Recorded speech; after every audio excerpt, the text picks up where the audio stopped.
Hi everybody, आज हम बात करेंगे ACL टेयर्स के बारे में। अगर कभी चलते चलते आपका घुटना लचक जाए, उसमें इंजरी हो जाए, आप गिर जाओ या सामने से कोई इम्पैक्ट पड़े, जैसे जोर से एक्सीडेंट होने में या गाड़ी के डैशबोर्ड घुटने में टकराने से या गिर के आपका घुटना ज़मीन में टकरा जाए, तो इन चीज़ों की वजह से आगे की तरफ से एक इम्पैक्ट घुटने पे पड़ सकता है, जिसकी वजह से आपको ACL इंजरी हो सकती है। ये स्पोर्ट्स पीपल, फुटबॉलर्स और कटिंग स्पोर्ट्स में भी ये इंजरी हो सकती है। अब इसमें क्या होता है कि जो ACL होता है, जो एक सीट बेल्ट होती है घुटने के ऊपर के और नीचे की हड्डी को बीच में कनेक्ट करने के लिए, उसको स्टेबल रखने के लिए, वो टूट जाती है। तो इसमें पेशेंट को शुरुआत में कुछ दिन पेन और स्वेलिंग रहती है घुटने में, लेकिन जैसे जैसे समय जाता है वो पेन और स्वेलिंग पूरी चली जाती है। तो बाहर से आपको घुटना कंप्लीटली नॉर्मल लगेगा, लेकिन एक्चुअली अंदर उसके अंदर इंजरी होती है। अब ACL टेयर के क्या क्या सिम्टम्स होते हैं?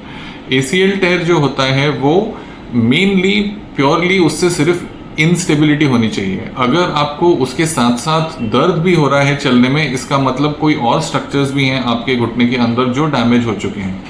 ACL टेयर्स में साथ में घुटने के अंदर का जो मेनिस्कस होता है, जो शॉक एब्जॉर्बर होता है नी का, वो भी डैमेज हो जाता है, और समय के साथ साथ जो बोन्स के ऊपर जो कवरिंग कार्टिलेज है वो भी डैमेज हो जाती है। तो इसलिए ACL का रिकंस्ट्रक्शन करना इसलिए ज़रूरी है ताकि बाकी के स्ट्रक्चर्स डैमेज ना हो। कभी कभी अगर ACL का पार्शियल टेयर है या घुटना उतना अनस्टेबल नहीं है, तो आपके डॉक्टर आपको फिजियोथेरेपी भी रेकमेंड कर सकते हैं घुटने के चारों तरफ के मसल्स को स्ट्रेंथन करने के लिए, ताकि आपको इंस्टेबिलिटी ना हो। लेकिन अगर आपको ACL के साथ साथ मेनिस्कस में इंजरी है या कार्टिलेज में इंजरी है, तो फिर आपको डेफिनेटली अपना ACL रिकंस्ट्रक्शन कर लेना चाहिए। इसमें क्या होता है मैं आपको बताता हूँ।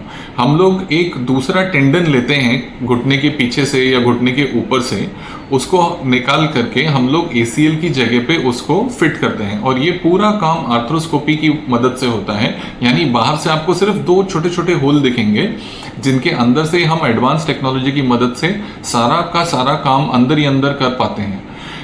हम लोग एक नया ACL उस जगह पे रिकंस्ट्रक्ट कर देते हैं जहाँ पे आपका पुराना ACL था, और वो फिर ये घुटने की सीट बेल्ट का फंक्शन टेक ओवर कर लेता है।